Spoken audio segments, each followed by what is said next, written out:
Hello my friends, welcome to my channel. আজ আমরা নিয়ে এসেছি গরমে ঠান্ডা ঠান্ডা কুলফি রেসিপি।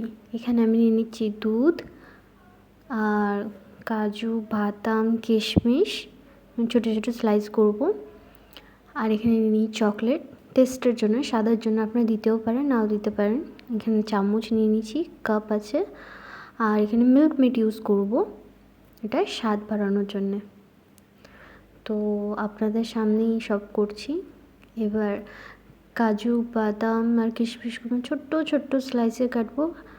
আপনারা দেখেইছেন হয়তো কুলফি খেলে এগুলো ছোটো ছোটো স্লাইসে পড়ে মুখে, বেশ খেতেও ভালো লাগে আর শরীরের পক্ষে তো এগুলো খুবই ভালো। একদম যতটা পারবো ছোটো ছোটো টুকরো করে কেটে নেবো। আর দুধে আমি গ্যাসে বসিয়ে দিয়েছিলাম, দুধের মধ্যে এগুলো সব দিয়ে দেবো। কাজু, বাদাম এসব সব দিয়ে দিয়েছি।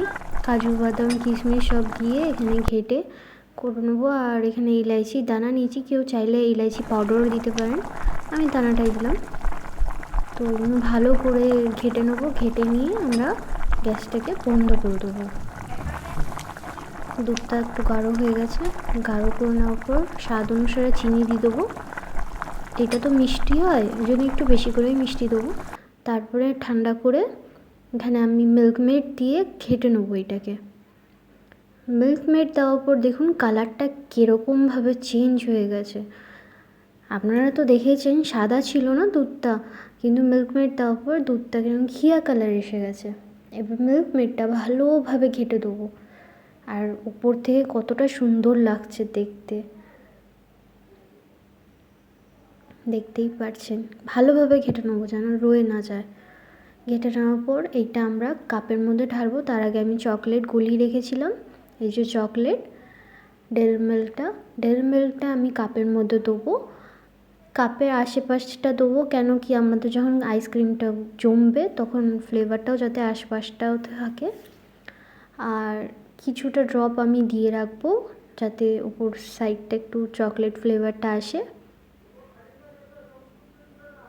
দেখতেই পাচ্ছেন সাইডে সাইডে চকলেট লেগে আছে।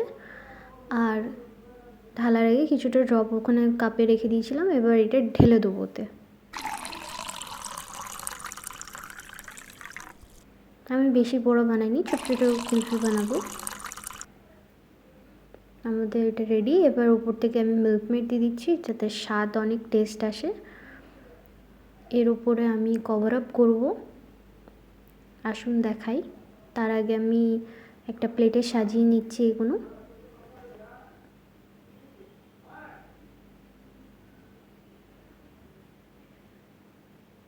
সাজানো হয়ে গেছে, এবার দেখাই প্যাকেজিং কীভাবে করব।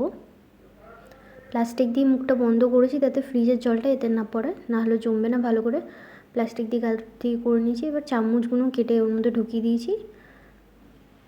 এবার এটা আমরা ফ্রিজে দেওয়ার জন্য রেডি।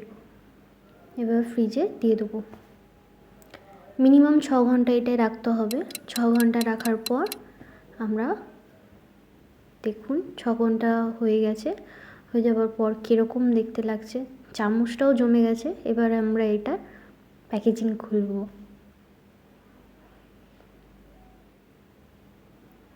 এখানে আমার মা প্যাকেজিং খুলছে, দেখুন। উপরে প্লাস্টিকটা খুলতে তো অসুবিধা হয়নি, কিন্তু কাপটা ছিঁড়তে গিয়ে মায়ের দ্বারা তো একদম ছিঁড়া যাচ্ছিল না। দেখুন গায়ে শক্তি লাগিয়ে ছিঁড়তে পারছে না, লাস্টে কাটার চেষ্টা করেছে তাও হচ্ছে না, দেখুন। তারপর আমি মাকে বললাম ওখান থেকে ছিঁড়তে। দেখতেই পাচ্ছেন কাপটা কিন্তু আশপাশটা পুরো পরিষ্কার, চকলেট ফ্লেভারটা ওটাই নিয়ে নিয়েছে। এই যে আমাদের কুলফি রেডি। ছোটো ছোটো, আশা করি ভালো লেগেছে। Please like and subscribe.